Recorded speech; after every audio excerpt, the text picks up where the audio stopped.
বিসমিল্লাহির রহমানির রহিম। আজ বয়াল 25শে মার্চ, গভীর বেদনার স্মৃতি বিজড়িত গণহত্যা দিবস। বাঙালি জাতির জীবনে 1971 সালের এই দিনে শেষে এক বিভীষিকাময় বয়াল রাত নেমে এসেছিল। ইতিহাসে তা এক বর্বর গণহত্যার সাক্ষী হয়ে আছে। গণহত্যার বিভীষিকাময় সেই কাল রাত আজ। এক রাতে এত বিপুল গণহত্যার নজির পৃথিবীর ইতিহাসে বিরল। জাতির ইতিহাসে বেদনা বিদুর এই রাত চিহ্নিত হয়ে আছে কাল রাত হিসেবে। 1971 সালের 25শে মার্চ স্বাধীনতাকামী বাংলাদেশের ইতিহাসে একটি কলঙ্কিত ও নৃশংসতম গণহত্যার দিন।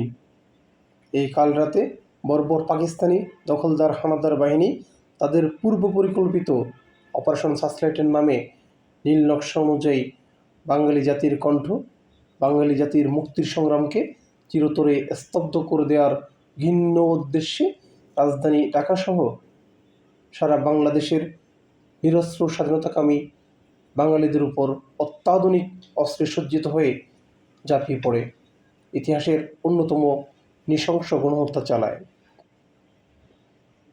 পাকিস্তানি দখলদার হানাদার বাহিনী ঢাকা বিশ্ববিদ্যালয়, পিলখানা, রাজারবাগ, পুলিশ লাইন সহ বিভিন্ন স্থানে শিক্ষক, বুদ্ধিজীবী ও নিরপরাধ মানুষের উপর নির্বিচারে গুলি চালায় এবং হত্যা করে।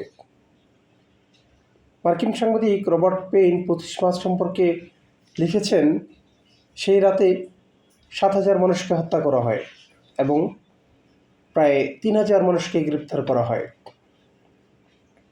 ঢাকায় ঘটনার শুরু হয়েছিল মাত্র, সমস্ত পূর্ব পাকিস্তান জুড়ে সৈন্যরা বাড়িয়ে চলল মৃতের সংখ্যা, জ্বালাতে শুরু করলো ঘরবাড়ি, দোকানপাট লুট আর ধ্বংস হলো যেন তাদের লুটপাট ধ্বংস যেন তাদের নেশায় পরিণত হলো।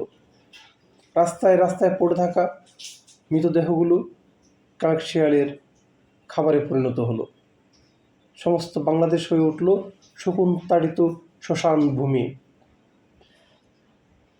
পাইকারি এই গণহত্যার স্বীকৃতি খোদ পাকিস্তান সরকার প্রকাশিত দলিলেও রয়েছে। পূর্ব পাকিস্তানের সংকট সম্পর্কে যে শ্বেতপত্র পাকিস্তান সরকার মুক্তিযুদ্ধ চলাকালে প্রকাশ করেছিল, তাতে বলা হয় 1971 সালের 1 মার্চ থেকে 25শে মার্চ পর্যন্ত 1 লাখেরও বেশি মানুষের জীবন নাশ হয়েছিল। 25 মার্চের গণহত্যা ছিল একটি সুপরিকল্পিত হত্যাযজ্ঞ।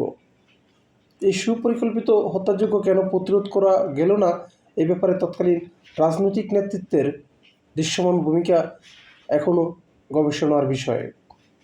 তবে 25 মার্চ দিবাগত রাতে উই রিভোল্ট বলে গণহত্যার বিরুদ্ধে আনুষ্ঠানিকভাবে সশস্ত্র প্রতিরোধ গড়ে তোলে চট্টগ্রামের 8ম ইস্ট বেঙ্গল রেজিমেন্ট। গণহত্যা প্রতিরোধের মধ্য দিয়েই শুরু হয়ে যায় দীর্ঘ 9 মাসের সশস্ত্র মুক্তিযুদ্ধ।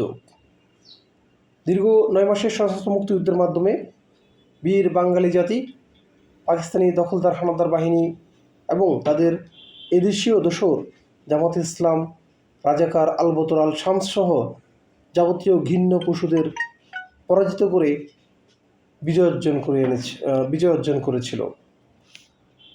তাই 25 মার্চের যে কাল রাত, এই 25 মার্চকে যথাযোগ্য মর্যাদা ও ভাব-গাম্ভীর্যের মাধ্যমে রাষ্ট্রীয়ভাবে পালন করে গণহত্যা দিবস সারা দেশে পালন করতে হবে।